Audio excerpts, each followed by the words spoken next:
저항할 의무가 신하들에게 있다는 생각을 굽히지 않았던 것입니다. 그는 이렇게 말했습니다. 무고한 백성들을 죽이라는 왕의 명령을 거절하는 것은 시민들에게는 합법적인 것입니다. 만일 그러한 부당한 명령에 순종한다면 하나님 앞에서 나는 살인자가 되는 것입니다. 하나님은 때로 그들의 지도자들을 대항하여 분연히 일어설 것을 명령하셨고 군주에게 안갚음도 허락해 주셨습니다. 보호자의 좌정함은 치의 법권의 자리가 아닌 것입니다. 나는 하나님이 왕들에게 주신 특권들이 하나님의 위엄을 드러내는 권리를 백성들에게 주신 것보다 더 큰 것이라고 하는 사실을 어디에서도 발견할 수가 없소이다. 이렇게 이야기하면서 왕에 대한 한금. 그래서 사실 장로회주의는 정교 분리 원칙이 아닙니다. 사실 지금 한국에서나 뭐 되게 다 어디에서 정교 분리를 이야기하지만 우리 장로회주의에서는 정교 분리 원칙이 아니라 separate가 아니라 distinguish principle이에요. 정교 구분 원칙이에요. 정교 구분 원칙. 요거는 이제 제가 내일 우리가 국가와 교회 관계를 어떻게 할 것이냐 이제 내일 17세기 언약도들 다루면서 말씀을 드리겠습니다. 한편 메리 왕은 1564년 여름에 스코틀랜드를 방문한 잉글랜드의 달리경과 눈이 맞아서 그 이듬해 7월에 결혼합니다. 원래 이 사람은 아버지 레녹스 공작과 함께 엘리자베스 여왕의 특명을 받고 잉글랜드 엘리자베스 여왕의 특명을 받고 스코틀랜드에 온 거예요. 메리 여왕이 스페인의 국왕 아들과 결혼하는 것을 막아달라 이런 거예요. 그러니까 스페인 왕과 결혼을 한다 보니까 지금 이제 엘리자베스가 그 스코틀랜드가 또 이 카톨릭 국가로 와서 오게 되면 바로 자기 우에 코밑에서 지금 자기 코밑에 있잖아요. 잉글랜드. 그럼 이 두 나라 또 합쳐가지고 잉글랜드를 점령하면 이게 또 잉글랜드가 지금 성공의 국가가 지금 되었잖아요. 카톨릭과 단절하고. 그게 이게 위기에 있으니까 결혼하는 것을 막아야 된다 해가지고 지금 이제 특사를 보낸 거거든요. 근데 다행히 이 젊은 이 레녹스 공작의 아들 달리경 17살 된 18세 되니까 저기 연하의 남자니 연하의 남. 이 남자가 사랑에 빠진 그래서 결혼을 필립 그 스페인 국왕의 아들과 결혼하는 것을 포기하고 이 남자와 결혼을 사실 메리 왕이 이 메리 왕이 인간적으로 너무 불행한 게 남자를 잘 못 만났어요. 사실 메리 왕 주변에 모든 사람들이 다 권력을 탐하는 사람들이었지 진짜 메리를 사랑해주고 메리를 위해주는 그런 사람이 없었던 거예요. 그래서 사실 어렸을 때 메리 왕이 프랑스에서 자라가지고 그가 영어를 잘 못했어요. 그래서 스코틀랜드 왕으로 왔을 때도 스코트 자국민들하고 그 스코트식 영어로 이렇게 대화를 나눠야 되는데 그 대화를 제대로 사실 할 수 없을 정도로 많이 힘들었었던 것이죠. 근데 어쨌든 이 낙스는 불어도 능통 이게 낙스가 대단한 사람이었습니다. 그 당시에 이 완전히 국제적인 인물이었거든요. 그러니까 다른 종교 개혁자들은 외국을 가본 적이 없어요. 칼빈도 사실은 그 프랑스에서 스위스로 온 거 그거밖에는 없었고 다 종교 개혁자들이 그 지역에서만 있었는데 낙스는 스코틀랜드에서 잉글랜드에서 프랑스에서 제네바에서 스위스 이런 그 당시의 지형들을 뭐 지금은 이유라고 해서 다 똑같이 뭐 누구나 쉽게 갈 수 있는 거지만 옛날 그 당시 생각 기차가 있어요, 버스가 있어요, 뭐 자동차 다 말 타고 다니든지 걸어 다니든지 이런 때 이 외국의 그 눈물들을 터득을 사실은 하고 그래서 언어도 본인이 독학해서 이렇게 배워가지고 했었던 거예요. 그러니까 이 메리 왕이 어쨌든 단리경하고 결혼을 해서 이 메리가 단리경을 사람들한테 왕으로 불러달라고 그렇게 마치 지금 엘리자베스 2세 여왕이 필립이 아니죠. 아니죠. 남편. 그 필립공인가? 그 남편을 왕으로 브리티시 사람들한테 다 왕으로 불러라고 말하는 그 말이 되게 지금 누가 그런 말을 근데 어쨌든 이 당시에 그렇게 막 하라고 그러니까 이제 다음 달 8월 19일에 녹스가 이제 그 왕 엘리자베스 메리 왕하고 다니엘강하고 이제 둘이 제일 자일리에서 교회 가서 이제 왕실도 와서 예배에 참석해야 됩니다. 자 이렇게 와서 녹사 설교하는데 설교를 들어요. 근데 이들이 와서 있는데 목사의 설교가 마음에 들긴커녕 그냥 화가 막 치밀어오고 그래가지고 낙스는 그날 설교에서 사악한 왕 아합과 여성 통치자들에 대해서 언급을 했었거든요. 그 왕에게 준 권위란 왕이 원하는 바를 실행할 권위가 아니라고 하는 것을 강조하고 왕의 모든 통치 행위는 하나님이 세워주신 목적에 부합하는 것이라 하지 하나님의 법에 일치하지 않으면 왕은 그 권리를 행사할 수 없다. 이렇게 설교를 합니다. 그러니까 이 설교 때문에 왕과 그러니까 달리경과 여왕이 에딘버러에 머무는 동안 낙스로 하여금 설교를 하지 못하도록 의회에다가 금지 명령을 내렸어요. 그러나 에딘버러 의회는 여왕의 명령이 부당하다고 의회에서 결정하는 것을 거부합니다. 그래서 도리어 뭘 결정하냐면 존 낙스는 어디에서든지 언제든지 자신이 원하면 스코틀랜드에서는 설교할 수 있습니다. 이렇게 결정을 해줘요. 그가 이제 1559년부터 자기가 죽기 전 1571년까지 그 유명한 종교 계획사 책을 쓰죠. 근데 다 마무리를 못했어요. 아파가지고 다 마무리를 못했는데 어쨌든 1564년까지의 종교 계획사는 1644년도에 와서 100년 후에 출판이 되었는데 이 낙스의 저작들 중에서 가장 많이 읽힌 책, 지금도 이 낙스가 쓴 종교 개혁사는 많이 읽히고 있습니다. 낙스는 엘리자베스 여왕의 초청을 받아 드디어 1566년, 왜냐하면 1559년에 엘리자베스가 그 글 때문에 잉글랜드 통과하지 못하게 했습니다. 어떤 잉글랜드 방문할 기회를 허락을 받아서 그 뉴캐슬에 있는 장모에게 맡긴 두 아들을 만납니다. 그리고 잉글랜드에서 벌어지고 있는 청교도 운동을 이끄는 자들을 격려하는 일에 기여를 합니다. 사실 잉글랜드의 청교도들은 다 뭘 원했냐면 낙스의 그 종교 개혁이 잉글랜드에서도 이루어진 롤 모델로 간주했어요. 그래서 참 우리 잉글랜드 앵글리칸 교회도 스코틀랜드의 장로교처럼 개혁이 되어야 된다 이런 생각을 사실 했는데 좀 낙스는 내려와서 그 지도자들 만나면서 크게 격려하고 힘이 되어주었습니다. 잉글랜드를 방문하고 있는 동안 헨리 단니 왕, 메리 왕의 남편, 이들은 에딘버러 외곽 지역인 커프필드에 머무르고 있었는데 그 집이 갑자기 폭삭 무너졌어요. 그래서 이 달리경이 그 왕이 그 자리에서 즉사를 합니다. 나중에 이 사건을 이렇게 조사를 했는데 집이 무너져서 죽은 것이 아니라 누가 일부러 이 달리경을 죽이기 위해서 그렇게 꾸민 것이었어요. 근데 그 사람이 누구였냐? 메리 여왕을 흠모하는 보스웰 공작인 제임스 헵번이라고 하는 사람이 그 일을 꾸민 거예요. 그래서 결국 이 달리가 죽고 메리 여왕은 거기서 그 무너진 틈에서 간신히 이제 뭐 이 사람이 꾸며서 그랬는지 피난할 길을 마련해 줬었던지 어쨌든 거기서 빠져나왔거든요. 그래서 3개월 후에 자기 남편이 죽은 지 3개월 후에 이 헵번과 결혼을 합니다.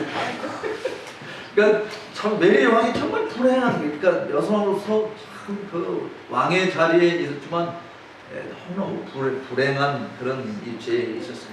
그리고 귀족들은 이들의 결혼을 지지하지 않았어요. 그리고 여왕과 보스웰 공작을 포위하고 반란을 일으킵니다. 그래서 보스웰은 간신히 그 탈출해서 노르웨이로 도망갔고 메리 여왕은 잡혀서 에딘버러로 이송되어서 로크레벤 성에 갇히게 되었죠. 한편 낙스는, 그러니까 낙스가 없을 때, 낙스는 1567년 6월 25일에 스코틀랜드 돌아와서 이 사형을 듣고 어쨌든 설교 사형을 했는데 메리 여왕이 살인 사건에 연루된 죄인이라면, 그러니까 달리경을 죽인 연루된 죄인이라면 하나님의 법에 순복해야 할 자임을 이야기합니다. 그의 설교는 백성들로 하여금 메리 여왕에 대항하는 반란의 빌미가 되어져서 7월 25일에 귀족들은 로크레벤 성으로 찾아가 그녀의 13개월 된 아들 제임스 6세, 제임스 6세는 누구냐면 킹 제임스 성경을 만든 사람입니다. 이 메리 왕의 아들입니다. 이 아들에게 왕권을 양위할 것을 종용하게 됩니다. 그래서 메리는 문서에 서명하고 어린 아들 제임스 6세가 스코틀랜드의 왕이 되게 됩니다. 이때가 1567년 7월 29일이었어요. 그해 12월에 의회는 녹스와 그의 교회의 승리를 확신하는 법안을 제정을 하게 되어집니다.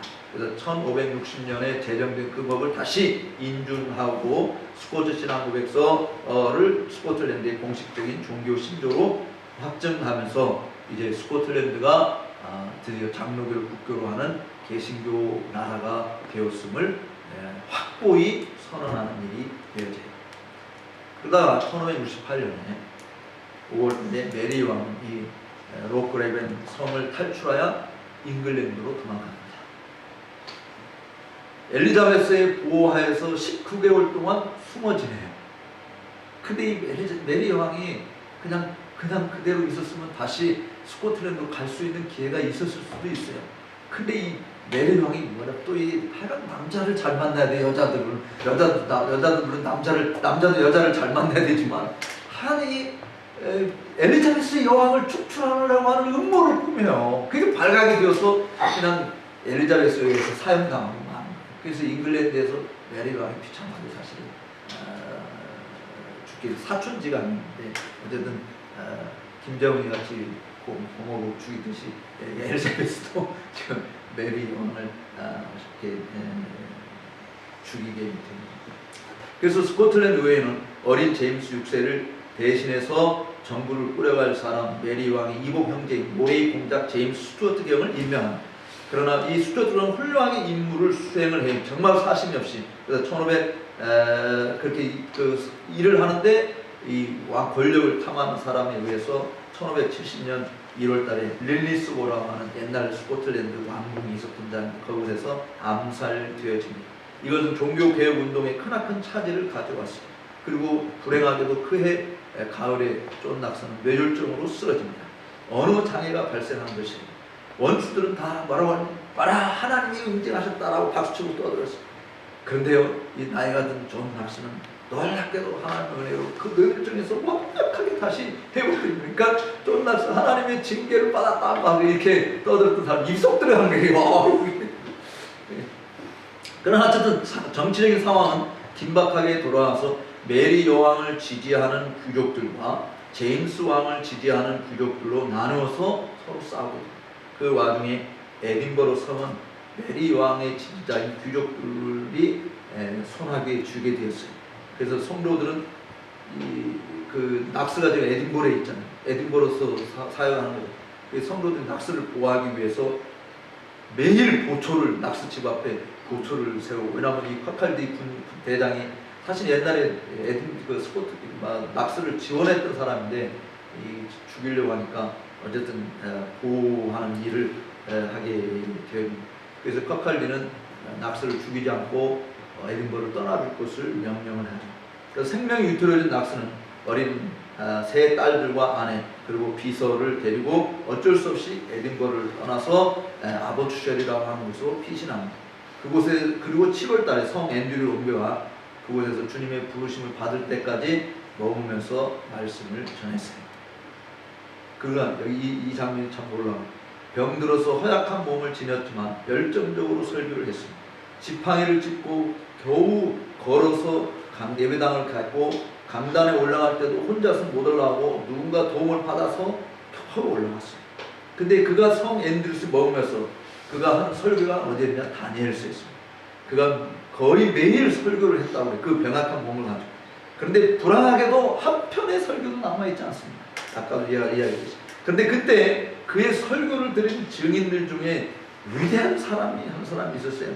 그 사람이 누구냐? 앤드류 멜빌의 동생인 제임스 멜빌입니다. 앤드류 멜빌은 아까 제가 1578년 제2칠에서 만든 사람입니다. 그 제임스 멜빌도 굉장히 유명한 사람. 근데 그 제임스 멜빌의 자서전에 이런 기록이 있어요. 그가 어렸을 때인데 나는 그의 설교를 도저히 받아 적을 수 없을 정도로 설교를 들을 때 온몸이 떨렸다. 그러니까 이 사람은 항상 그 예배당에 가는데 우리 여기 꼬마 친구 있듯이 그냥 오지 말고 이 친구 교회다 할 때마다 그 당시 잉크병하고 펜을 가지고 종이하고 항상 가서 목사님 설교한 걸 빨리 이제 받아 적는 일을 한 거예요. 근데 이제 가는데 낙스가 설교를 한다고 그럴 때 설교를 듣는데 자기가 그 펜을 꺼내고 임금병을 내고 받아 적으려고 하는데 너무 떨려서 적을 수가 없었다는 거예요. 그 제임스 멜빌은 그 같은 일기에서 뭐라고 하면 녹스가 설교할 때 마치 그가 강단에서 뛰어올라 날아오르는 듯하지 막 그렇게 설교를 했다는 거예요. 그러니까 겨우 지금 사람의 부축을 받아서 강단에 기어 올라간 사람인데 설교할 때 그냥 강단에서 막 펄펄 나는 것처럼 설교를 했다는. 그러니까 그가 외치는 그 메시지 막 너무 두렵고 무서워가지고 제대로 못 받았던 그런 글을 이게 남긴 겁니다.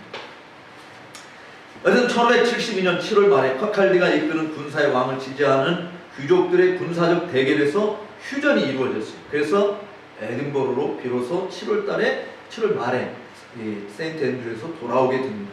그리고 말씀을 전하다가 11월 24일 날 세상을 떠나게 됩니다. 근데 나포스 세상을 떠나기 전에 그 세인트 잘레스 교회를 아버딘의 로우슨 목사로 위임을 하고 집에 돌아와서 마지막 시간을 보내는데 죽음을 코앞에 두고 정오쯤에 부인에게 고린도전서 15장을 읽어달라고 부탁합니다. 그리고 5시간 후에 요한복음 17장을 읽어달라고 하고 그리고 녹스는 부인에게 말합니다. 이제 때가 왔습니다. 그리고 굿바이 하면서 아무런 고통 움직임도 없이 스코틀랜드 수도인 에딘버러 그 자택에서 생을 마감을 했습니다. 그 에딘버러에 올라가면 그 로얄 마일이 맨 위에 캐슬이 있고 거기서 이제 왕궁 홀리우드 팔레스까지 이렇게 이게 로얄 마일이라고 해요. 원래 1마일이 1.6km잖아요. 근데 이게 1.6km 근데 왕이 문제가 있으면 말로 캐슬로 도망가면 왕이 다니는 중에서 그 로얄 그 도로 있는 로얄 마일이에요. 그 로얄 마일에 이제 이쪽 그 성에서 내려오면 오른쪽에 그 존 납스가 목회했던 캐시드가 세인트 잘레스 교회가 있고 거기서 한 블록 더 내려오면은 왼쪽에 도로가 쭉 내려오다가 이렇게 나갑니다. 요렇게 도로가 쭉 내려오다가 이렇게 나갑니다. 그리고 거기가 뭐가 있냐면 쫀낙스 집이 생가가 아직도 거기 나옵니다. 그러니까 생가를 헐지 않고 원래 도로를 내면서 그걸 헐어야 되는데 헐지 않고 그냥 거기다 그래서 길이 좀 이렇게 좁아지게 되는데 거기 가면 이제 지금 쫀낙스 뮤지엄으로 돼 있고 아래층은 그래서 막 이렇게 물건 파는 쫀낙스의 기념 물건 파는 거고 2층, 3층은 쫀낙스가 그 살았던 집인데 쫀낙스가 살았을 때는 몰랐는데 나중에 쫀낙스 집을 이제 그 수리하면서 죽고 난 다음에 한참 후에 쫀낙스 기념관 만들 때 수리하면서 보니까 천장에 그 이교도들의 막 귀신들, 제사 지내는 이런 거. 그래서 그 집이 훨씬 이제 쫀낙스가 살았던 게 1400년도에 지어진 집인데 그 집에 이 우상 숭배자 이교도들이 숨기는 그런 집이었겠다라고 추측을 하는 거예요. 근데 그곳에 납스가 조지 휘스하르트의 보디가드 역할을 하면서 들고 다니는 그 할리오 수도의 이수신장 칼 들고 그 긴 장검이 있습니다. 그 칼 들고 다니면서 보디가드 역할을 그 당시에 칼 납스가 만들었던 제네바 성경 같은 여러 가지 그 유품들이 아니 그 창문을 이렇게 열고 지나가는 사람한테 집에 있을 때는 항상 지나가는 사람이 설교를 하고 했었다고 하는데 그가 죽고 나서 세인트 잘레스 교회에 묘지에 묻혔는데 제가 공부할 때 80년대에 어떤 분이 소개를 하는데 자기가 어렸을 때 그 당시 한 50년 전에 쫀낙스의 무덤이 이렇게 있었다라고 하는 것이 표시가 되어 있었습니다. 근데 제가 공부할 때 무덤에 표시가 없고 그게 무덤을 다 갈아엎어서 거기 아스팔트로 그냥 그 주차장으로 만들었어요.